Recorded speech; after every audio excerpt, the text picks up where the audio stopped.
The snow fell quietly all night, covering the chilly ground with a soft, downy blanket. In the morning, outside the window, there was some rustling and some fiddling. It was a flock of tits on the windowsill, eagerly awaiting their daily feed. Around November, Erin started feeding them regularly with a handful of seeds. The birds quickly became accustomed to it, and every day they would come for their share. When the birds saw their food provider through the window, they became animated. One of them tapped twice on the window with its beak as if to say, "Open up, we're here already." There were no sunflower seeds available, so the young woman used sliced bread from dinner. The tits happily accepted this simple treat and enthusiastically began to peck at it. As the woman watched their lively activity, vague memories from her distant childhood started to resurface in her mind. Once upon a time she used to prepare a simple treat for herself and her younger brother, Cooper. They would slightly wet the bread and sprinkle sugar on top. The resulting makeshift cake would crunch between their teeth, sugary but delicious. Sweets were a rarity in their house. Sometimes their mother's guests, mostly men, would spoil the children with candy or chocolates. Erin remembered a time when their apartment still retained the freshness of recent cosmetic repairs. A lacy doily adorned the dresser and a new TV stood in the corner. Her mother Helen was perfect then, with thick, shiny blonde curls cascading over her graceful shoulders. She wore a stunning white chiffon dress with blue flowers, which complemented her sparkling, cornflower blue eyes. Her boyfriends smelled of tobacco and pleasant cologne. One of them, Alan, had lived with them for a long time. He had a kind smile on his freckled face and was always cracking jokes, making him a good man in the little girl's eyes. Alan was skilled with his hands and could fix anything. There wasn't a single wobbly door or malfunctioning switch in the house. Even their old washing machine started working again, thanks to his expertise. Little Cooper was delighted by Alan's collection of tools, such as various screwdrivers and soldering irons. He would stick close to the man, admiring his craftsmanship. Alan would also not tolerate dirty dishes and made sure the children were fed on time and dressed cleanly. However, her wayward mother disliked moralizing and constantly referred to him as a bore and a tyrant. She craved lightness and a holiday every day. Disputes between them became more frequent and louder, foreshadowing the inevitable end of their relationship. One day, Alan's bag of belongings disappeared from the pantry, along with his tool case. With them, the coziness and balance of the house vanished. Erin's mother became untethered, partying excessively. Noisy gatherings would often last late into the night in their house. Sometimes the woman wouldn't even come home to sleep. On those nights, Cooper would climb under the blanket with Erin, seeking comfort. The elder sister would whisper to him long tales about the evil witches, fearless Red Riding Hood, and hard-working dwarves. During one of these troubled periods, Helen approached their neighbour, Mrs. Gordon. She gave her a spare key to the front door and requested that she occasionally look after her children. Besides, she poured out her complaints about life and the lack of money. Mrs. Gordon, a tall brunette with a perpetual perm, worked as the head of the personnel department at a factory in the city. With her help, Helen managed to secure a job as a cleaner there. Mrs. Gordon had no sympathy for her drunken neighbour, but she felt sorry for her children. Getting a stable job, unexpectedly for everyone, Helen calmed down and settled down for a while. It seemed like she had finally regained her senses, and everything would be fine in their lives. And then Mindy, the funny-eyed little girl, was born, and she immediately became everyone's favourite. Even the strict neighbour couldn't resist humming cheerfully to her whenever they encountered each other. The father of the child, like the fathers of Erin and Cooper, was unknown. The children had long stopped asking their mother about their father, as it only irritated her. And despite everything, they loved her dearly.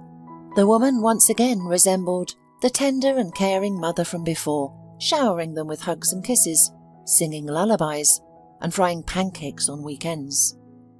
But soon enough, Helen grew tired of the role of a responsible head of the family. The cycle of cavaliers and drinking buddies resumed. The new guests reeked of alcohol and had a stale, unwashed odour. Blue tattoos peeked out from under their t-shirts. At best, the children received indifferent glances. At worst, they were scolded. And the present friends of their mother never brought the children any gifts. The care of Mindy was fully transferred to the older children, with Erin bearing the majority of the burden on her fragile shoulders. Money was extremely scarce. To keep up with everything, she had to occasionally skip school, but her natural ingenuity and inquisitive mind helped her maintain good academic performance. Teenage interests took a back seat, and her few girlfriends disappeared from her life. Her mother seemed to have tried drowning herself in booze to numb her soul in an alcoholic frenzy, even if only temporarily. She completely neglected her appearance. Her unwashed hair turned grey, wrinkles lined her face, and heavy bags under her eyes were shades of blue. She increasingly became unable to work. Many times Erin substituted for her and cleaned floors to prevent her mother from getting fired. And then Helen became pregnant again and openly admitted that she decided to keep the child only for the sake of the allowance. Every day she sat on a porch with a bottle of cheap beer, sipping the foul-smelling warm liquid and staring at a single point for hours. Erin had to work hard in Helen's place more and more often. Balancing studying, working, and taking care of her younger siblings was incredibly difficult.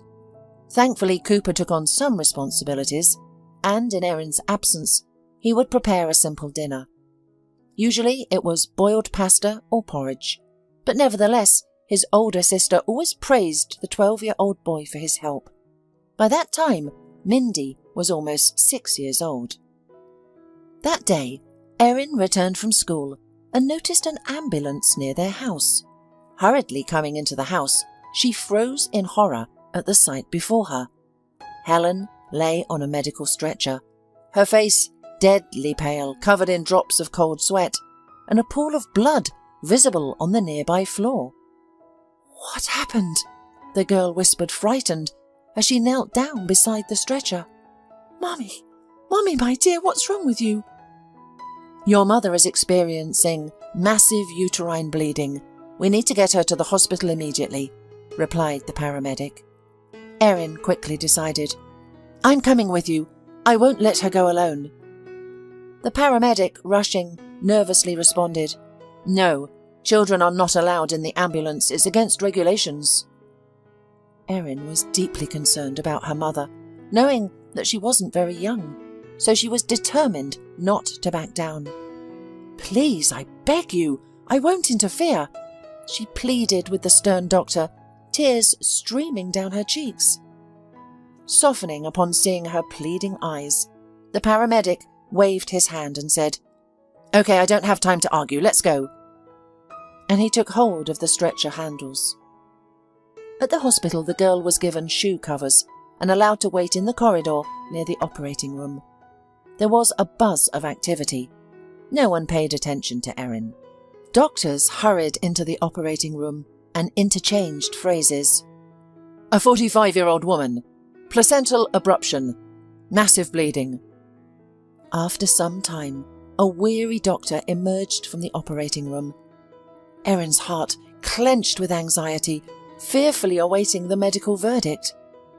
The man sympathetically placed his hand on her shoulder and said, "Stay strong, girl. We did everything we could, but it was too late. Your mother passed away." He paused for a moment, allowing her to grasp the sad news, and continued, "The child was saved. You now have a healthy brother." It felt as if something heavy and soft had struck the girl's head. Her vision darkened, and breathing became difficult. Time and space seemed to cease to exist. "Mummy, my poor mummy!" Tears streamed down Eric's cheeks like a hailstorm. A woman in a white coat snapped her out of her daze, asking, "Are you feeling unwell?" Erin took a deep breath and responded with a shaky voice, "I'm normal, thank you, but I don't know what to do next." An elderly nurse approached and said, "Next, you should give me your father's phone number." "I don't have a father," Erin whispered, feeling bewildered. "Well, do you have a grandmother or any older relatives?" The girl simply shook her head and said, "Only my younger brother and sister." A compassionate woman sat down next to her and said, "The body will have to be taken away and buried." Erin couldn't help but shudder at the word body. It was her mother, the woman who had loved her, sung lullabies to her as a child, and comforted her when she cried. The nurse felt sorry for the orphan and tried to offer some help. "Go outside, down the street into the archway and into the yard. You'll see a sign there that says ritual services. They'll give you all the information you need." Erin suddenly looked up at the nurse and asked, "And when can I pick up my brother?" The woman looked at her closely and asked, "How old are you?" Erin slowly replied, 17. The woman sighed and shook her head sadly. "He will go to a baby home." Erin's eyes filled with a glimmer of hope as she asked, "When I turn 18, can I take my brother then?" "I don't think so," the nurse replied. "Babies are usually adopted quickly. You better think about yourself. Maybe you will be sent to an orphanage too." This cruel but honest answer left Erin speechless. The thought of being separated from her brother and sister shattered her world, and indeed, no one will understand that they have all long been independent, and Erin is ready to work day and night only if they are not separated. "Well, we have neighbours and other options," she tried to explain, but then stopped herself. The nurse simply shrugged her shoulders and remained silent. The funeral home assured her that everything would be taken care of and presented her with a hefty bill. It made Erin's soul feel even heavier. On the way back, she couldn't stop thinking about how she would break the sad news to little Mindy and sensitive Cooper. Her thoughts were jumbled, and she didn't even notice how she arrived at her neighbour's house. The neighbour was already waiting for her. "So, how is your mum?" Erin had to say it out loud for the first time. "Mum died," she managed to squeeze out, her lower lip trembling. The woman reacted sympathetically and hugged Erin. The girl looked down, not wanting to go into details. She remembered the sad errands ahead and held out the bill in her hand. "Mrs. Gordon, could you please help me? I only have half of the amount, which I was saving for graduation. I'll pay you back later." "Of course, you can rely on me," Mrs. Gordon replied, taking the bill in a businesslike manner. As Erin stepped into the house, a joyful Mindy greeted her with open arms and shouted, "Hooray! Erin is here!" Cooper peeked out of the room, holding a textbook in his hand. "Were you at the hospital?" he asked, but froze when he saw his sister's face. "What's wrong with Mum?" Erin slowly walked into the kitchen and collapsed into a chair, exhausted.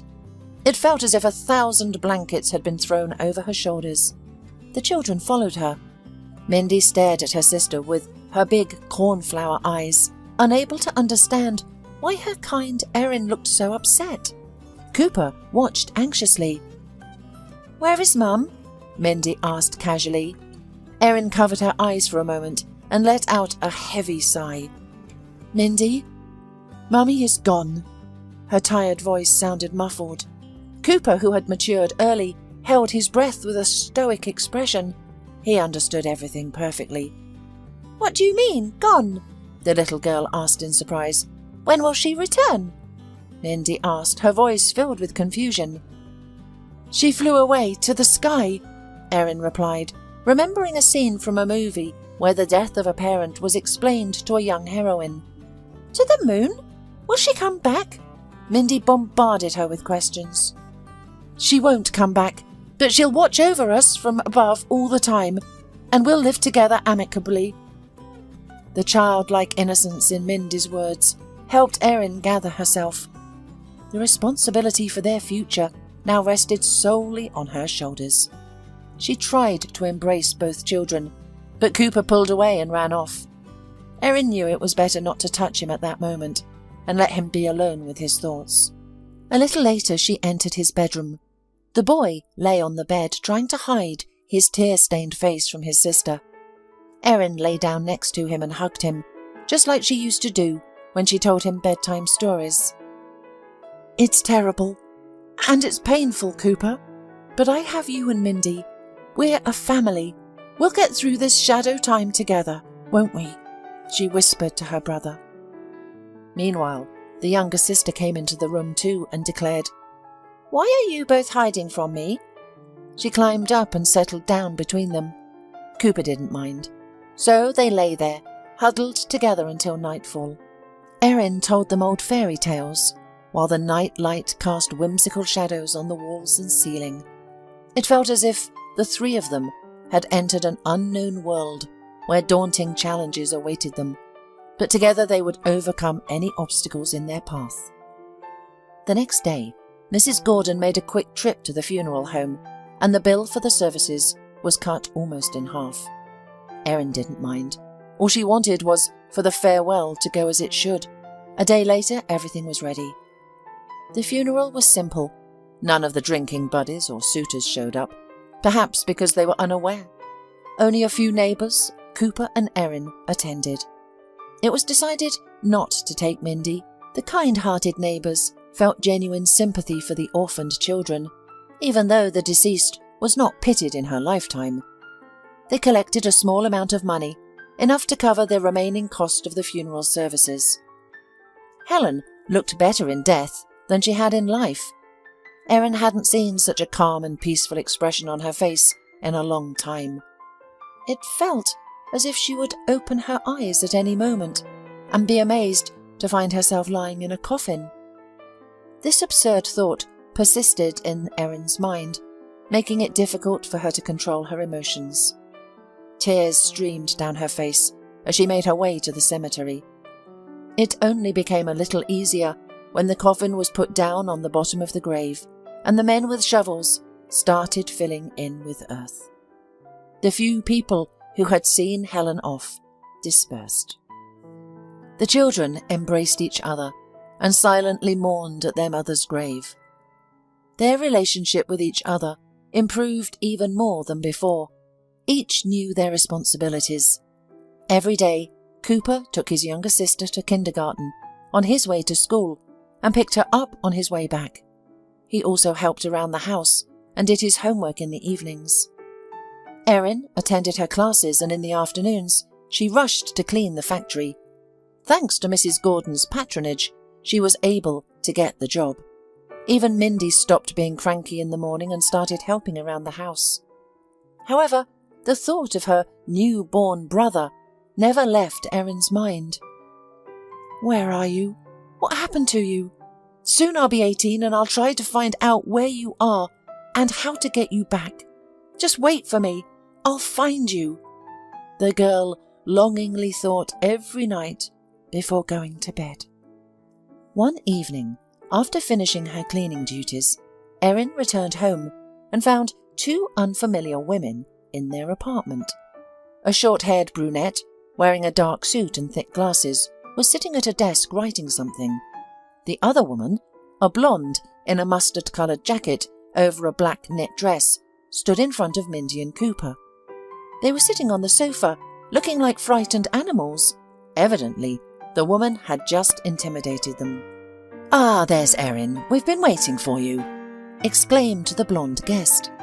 The warmth in her voice contradicted her cold official appearance. "My name is Mrs. Parker, and this is Mrs. Blake," the woman at the desk said, peering at the girl over her glasses.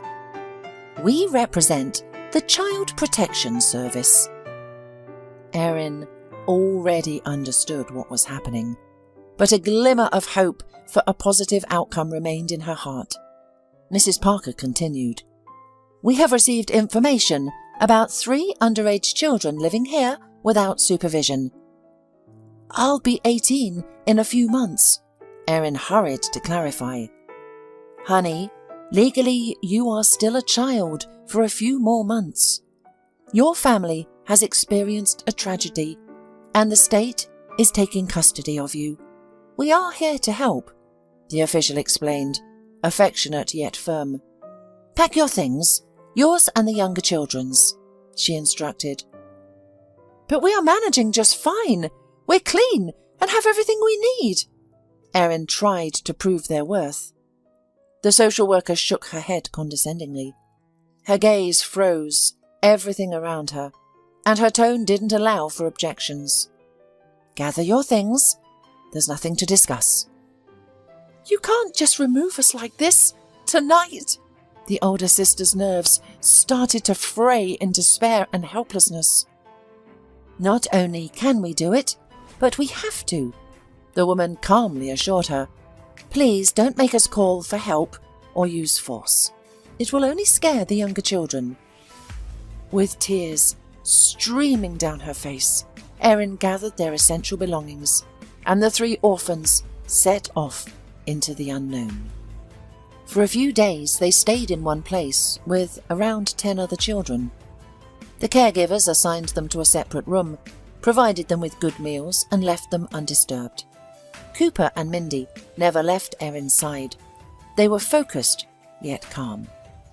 Erin had already accepted this situation and decided that they could wait for her adulthood in these conditions, as long as they were not separated. However, it turned out that they were waiting for distribution.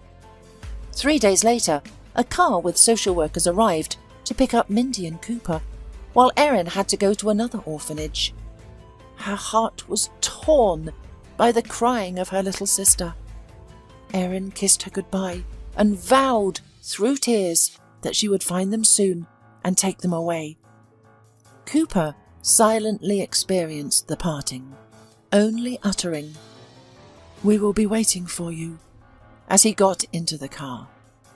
One piece of Erin's soul was taken away in an unknown direction, along with her brother and sister, and coldness settled inside. In the new place, Erin sat on the bed in the girls' bedroom for several days, feeling devastated and indifferent to her surroundings. The other girls showed little interest in the new arrival. In the orphanage, they had their own rules and little sympathy for each other. Some girls of the same age would mistreat and steal from the younger ones.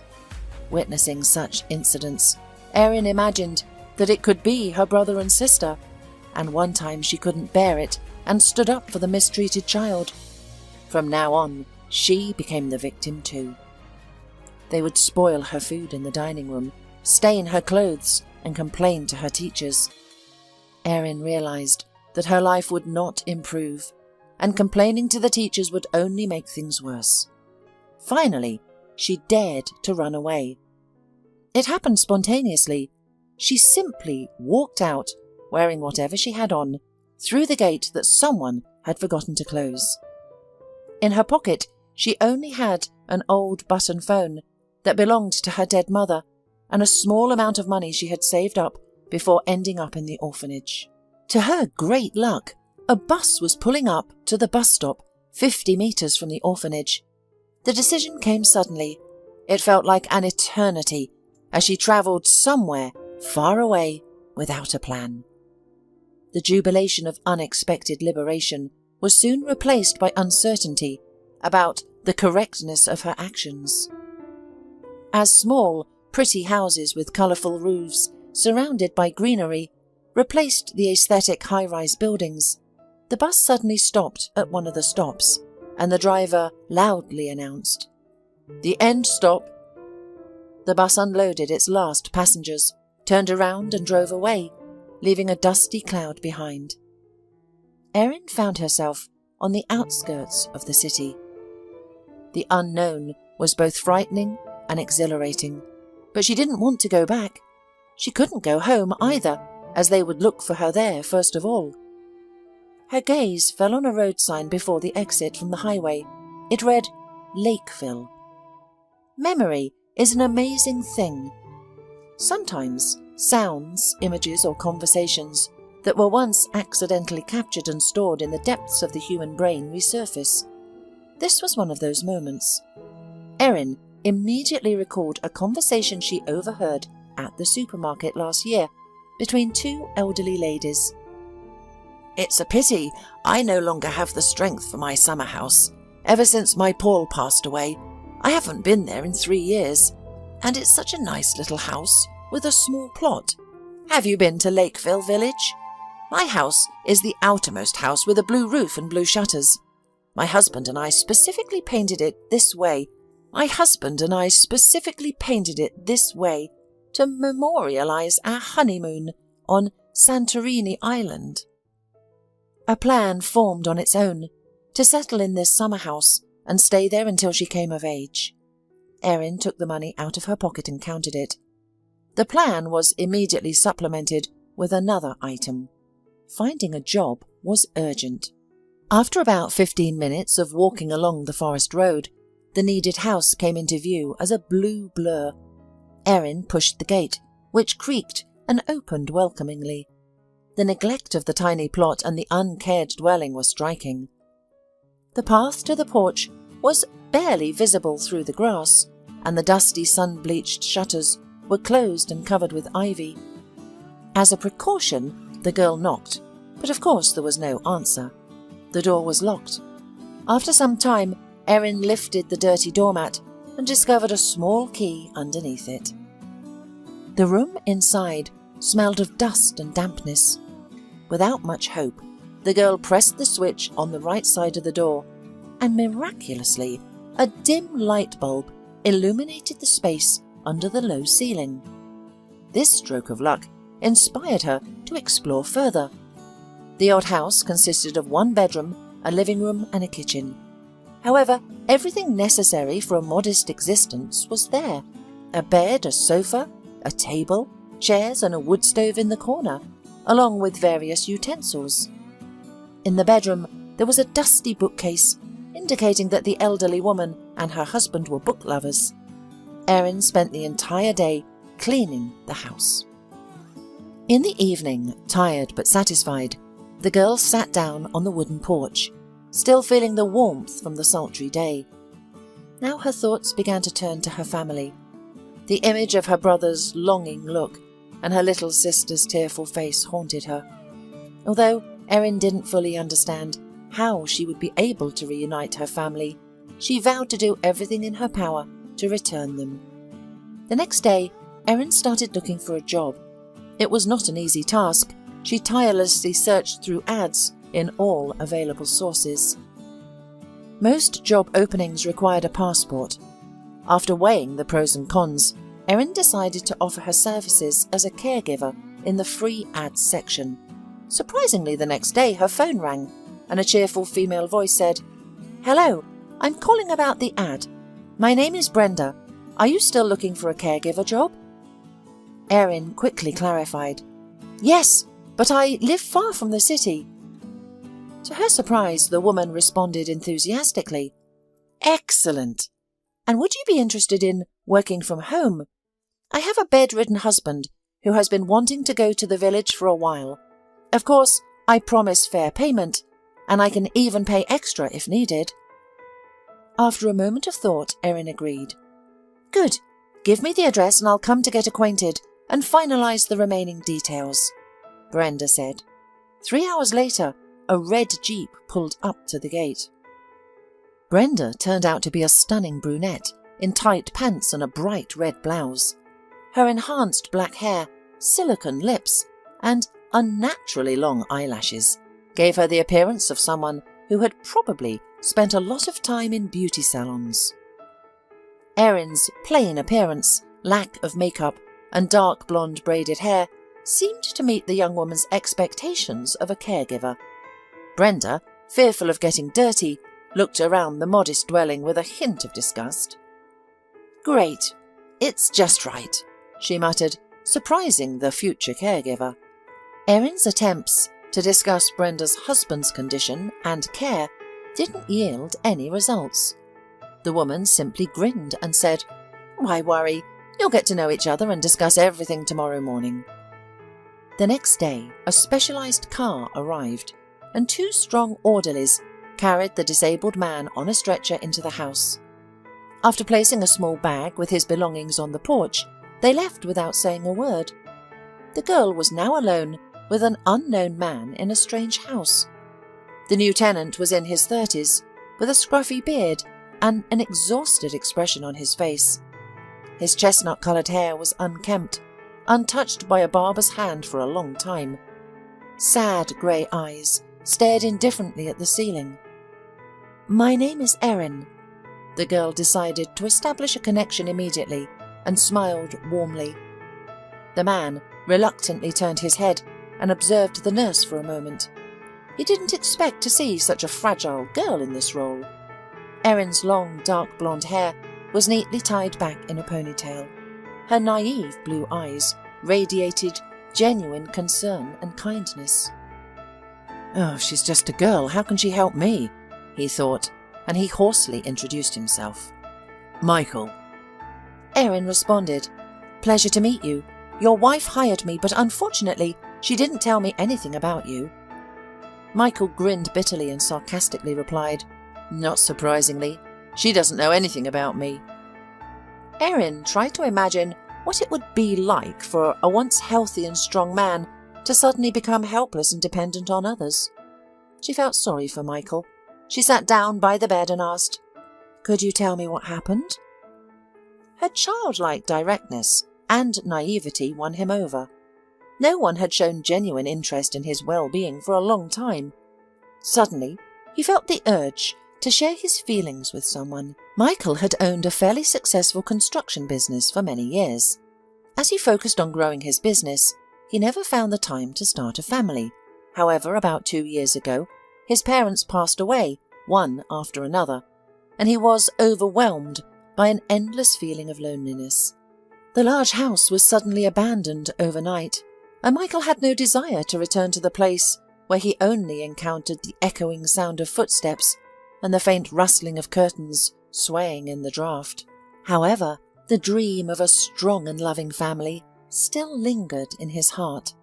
Soon, at a friend's birthday party, he met Brenda, and their passion swept them away in the rhythm of the tango. Despite warnings from acquaintances about Brenda's questionable character, Michael was enthralled by her. Their first meeting quickly led to their wedding. However, after the wedding, the veil of love slowly began to fade. Brenda was not suited for family life. She had no desire for children and preferred spending her time outside the home, away from her husband. Clubs, parties and shopping were the extent of her dreams. After a long day of work, Michael often returned to their lifeless house and warmed up a stale slice of pizza from the nearby pizzeria. And, to his great shame, he couldn't comprehend why he had married Brenda. Their relationship deteriorated, and Michael finally started speaking about divorce. To prevent losing her wealthy lifestyle, Brenda made promises to change herself. For a while, she attempted to be a quiet and domesticated wife. However, Michael sensed her insincerity, and the couple grew further apart. Then, 2 months ago, disaster struck unexpectedly. Michael was robbed and brutally beaten right on the doorstep of his office. Doctors managed to save his life, but the spinal injury left him disabled. His body became almost uncontrollable, and the few movements he could make were extremely difficult and caused excruciating pain. The doctor's prognosis was discouraging. The consequences of the injury would confine him to bed permanently. The attackers were never found. The security cameras were turned off that day, and there were no witnesses. Brenda only visited him at the hospital twice, mostly to discuss the future of the business. The company's employees complained about her interference in Michael's business. Her attempts to take over everything failed, as she lacked expertise in the construction industry. The company survived solely on past projects. With depression taking hold, Michael lost interest in everything. His world had fallen apart. Even upon returning home, things didn't get any easier.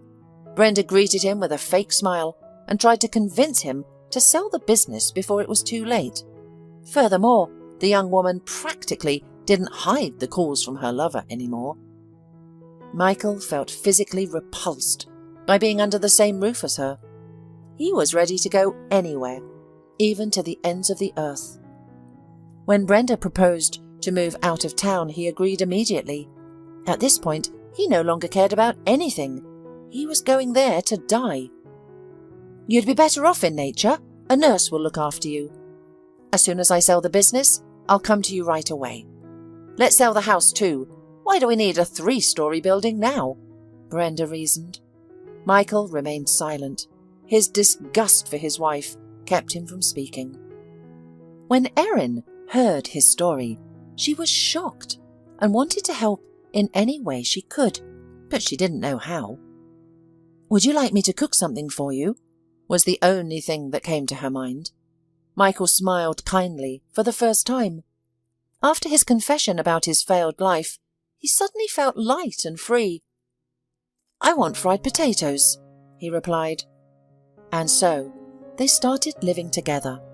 Erin skillfully took care of her mentee. She cooked, cleaned and washed. The man finally felt strong enough to at least try to improve his condition. He remembered everything the therapists had told him and slowly began to do exercises.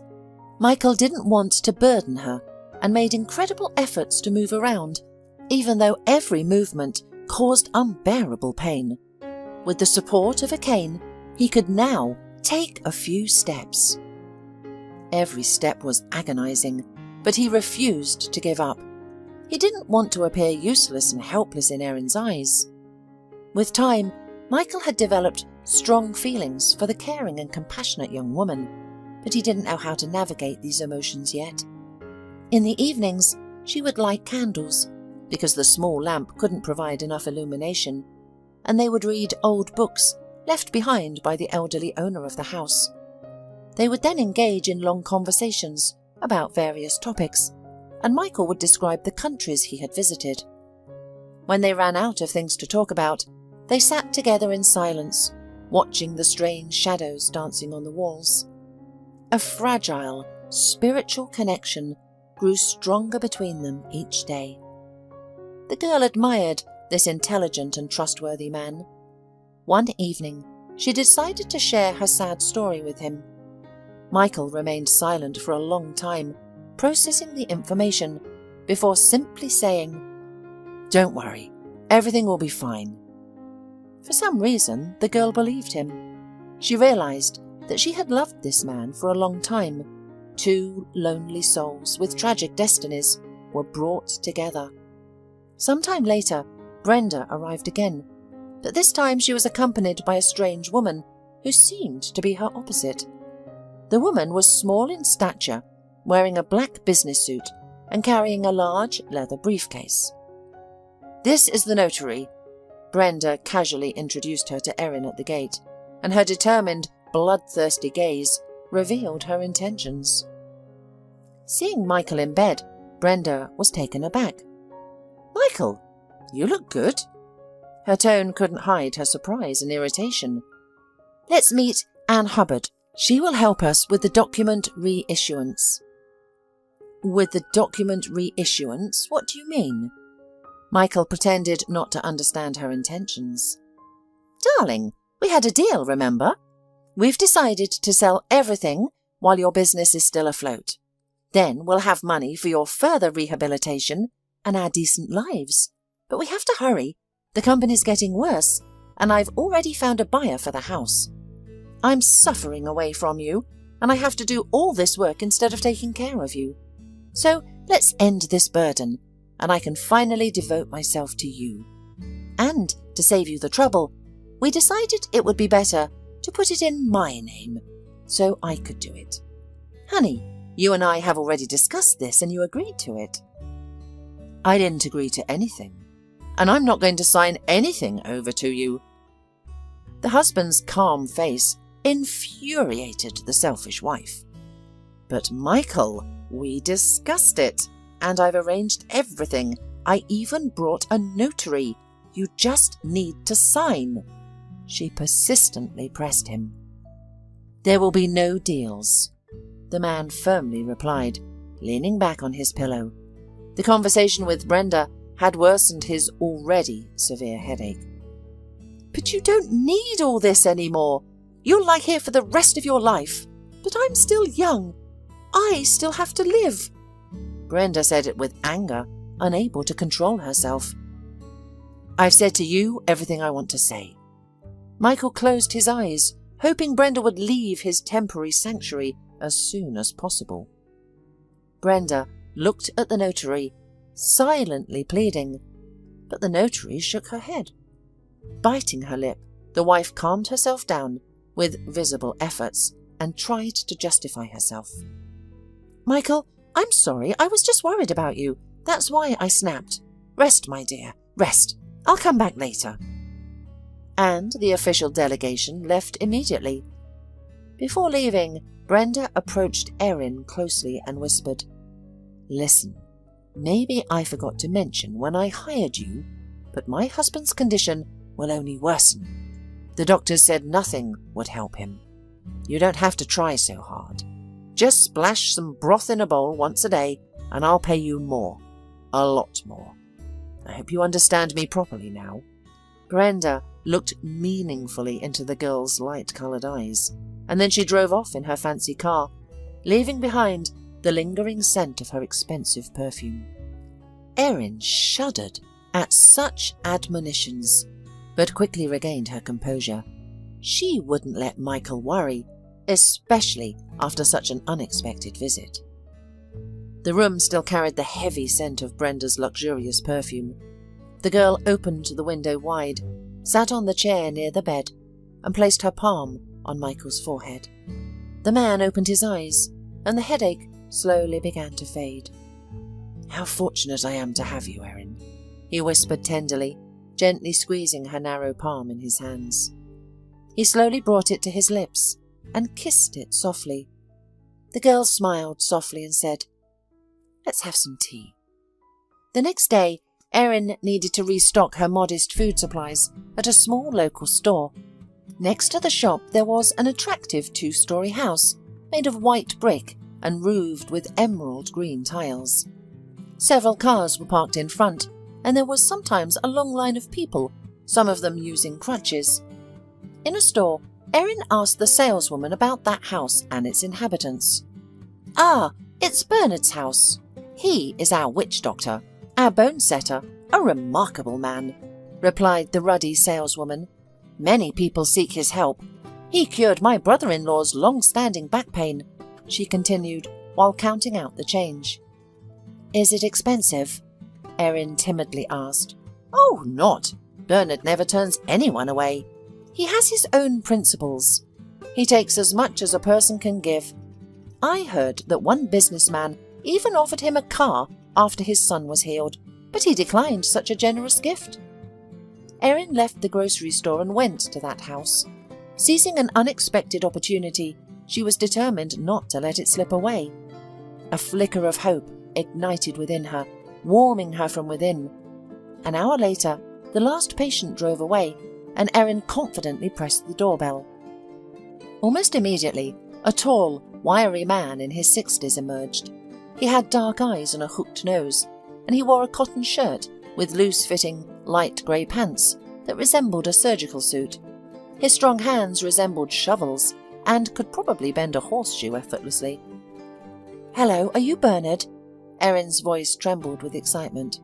"Yes, I am Bernard," the man replied, his almost black, piercing eyes fixed on her beneath his bushy eyebrows. Erin, trying to be concise and not waste the healer's precious time, said, "I take care of a man. He is 33 years old, with a neck and head injury." Bernard nodded and said, "Bring him tomorrow at 9 o'clock. "We live nearby, on 5th Street, the last house," Erin added with large eyes pleading. The healer nodded.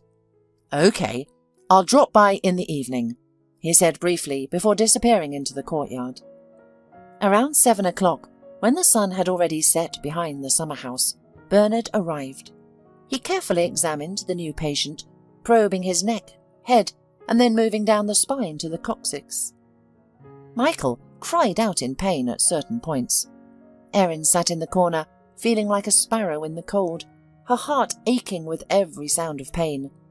Bernard murmured, "Yes, it's not too late. When was the injury?" 3 months ago, Michael replied. "I see," the healer said, attentively looking into the patient's eyes. He then asked seriously, "Do you want to live?" "Yes, I do," Michael answered with equal seriousness. It seemed that the two men understood each other. "It won't be easy or quick," Bernard stated. He turned to Erin and said, "Go out, girl, take an hour's walk." Obediently, Erin hurried out of the house, but her anxious chest prevented her from enjoying the walk. "Please let it work, Lord," she silently prayed. Erin anxiously waited by the leaning fence until Bernard emerged. He looked exhausted, his shirt soaked in sweat. "I'll come back tomorrow at the same time," he briefly informed her, responding to her unspoken question. He then walked leisurely back to his house. Within 2 weeks of starting treatment, noticeable improvements occurred. Michael's body became more responsive. The pain dulled, and he was able to walk with a stick. Each step and movement tormented him less. Eventually, he was able to descend the porch steps and walk out of the gate. Slowly but surely, he made his way to the healer's sessions on his own. It initially felt like an arduous journey, but Bernard insisted on a consistent effort. Throughout the entire recovery process, Erin never left his side. Encouraged, she ran around the house doing chores each morning, and in the evening there was a long-awaited walk with Michael to Bernard's house. They would return late, holding hands and admiring the nature. Despite feeling tired, they chatted merrily, overwhelmed with happiness. Michael felt confident and started making work calls to stay updated. One day, feeling strong enough, he caught a cab and went to his office. Seeing their long-absent boss, the delighted subordinates surrounded him, eager to shake his hand. "You look wonderful! You're finally back!" The man heard the genuine joy from all sides. Michael entered his office without knocking and saw Brenda sorting through a pile of papers with a stack of folders nearby. "What is it?" she asked, raising her head with a haughty and disgruntled look. But her expression quickly changed to surprise and a crooked smile. "Hello, Brenda." Michael anticipated her reaction and swiftly entered, leaning slightly on his wand. The woman emerged from behind the table, frantically thinking about what to do next. She looked her usual spectacular self: a white blouse with the top 2 buttons undone, a black leather tight skirt, and lacquered stiletto heels. Bright makeup complemented the look. It seemed as though she might stretch out, undo several more buttons, and spin around a pole at any moment. "Michael, what a joy! What a good influence country life has had on you! And it's all thanks to me," she exclaimed, quickly recovering from her surprise and attempting to hug her husband. "Yes, thanks to you," Michael grinned, pulling away from her. "What are you looking for?" "Michael, I'm trying to save our business. I'm sorting it out slowly," she replied, feigning reproach. "Our business?" Michael said sneeringly, going to the table and sitting down in his chair. "You don't have to worry anymore.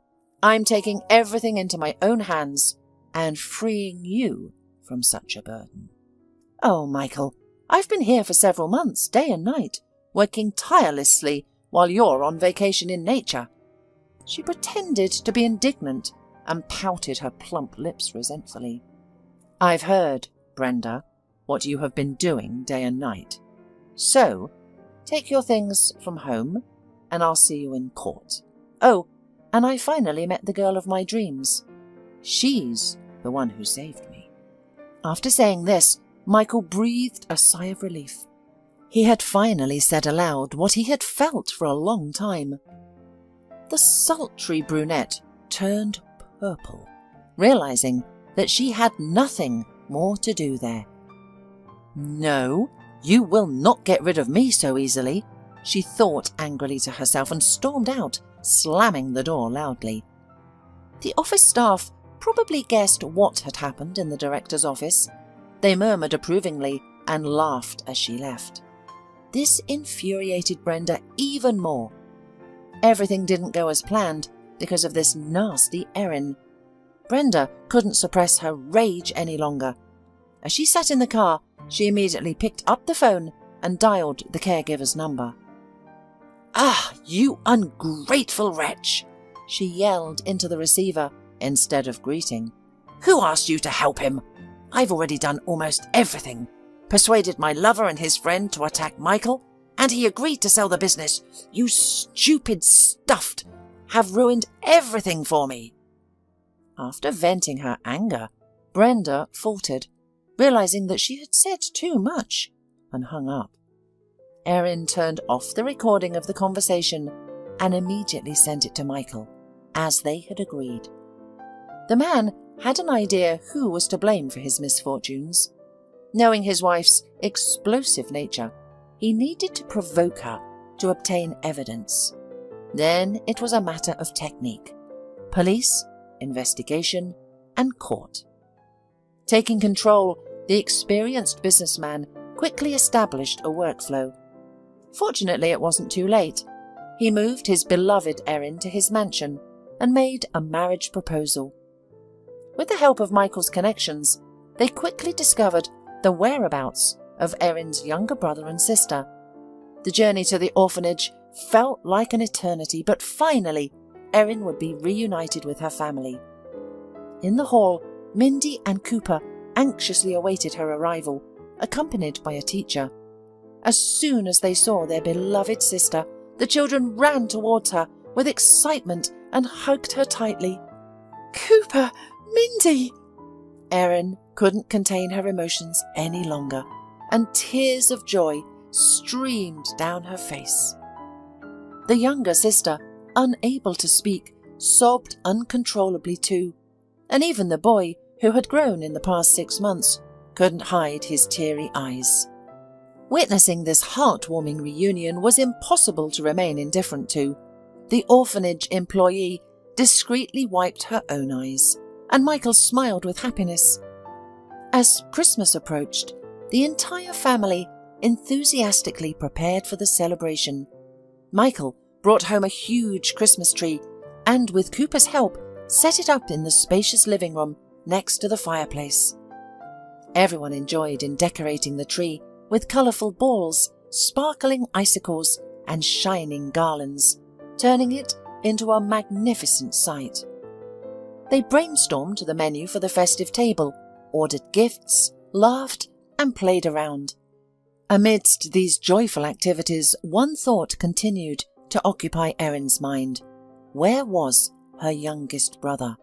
What had become of him? Sensing his beloved wife's longing, Michael secretly began gathering information about the child. One day, when he returned from work, he placed the documents on the table without preamble. Erin looked at him in surprise. "His name is Tommy, and he is at the baby home. He hasn't been adopted yet, but there are potential parents being vetted," he informed her. Erin eagerly grabbed the documents and frantically flipped through them, her lips trembling and tears filling her eyes as she read the words on the paper. "Tommy, my dear brother, how I would love to see you." The tenderness for her unknown baby overwhelmed her. She hugged her husband gratefully, tears streaming down her face. "Thank you, my dear, for finding some information about him," she exclaimed, but she didn't dare ask the main question. Michael understood without words.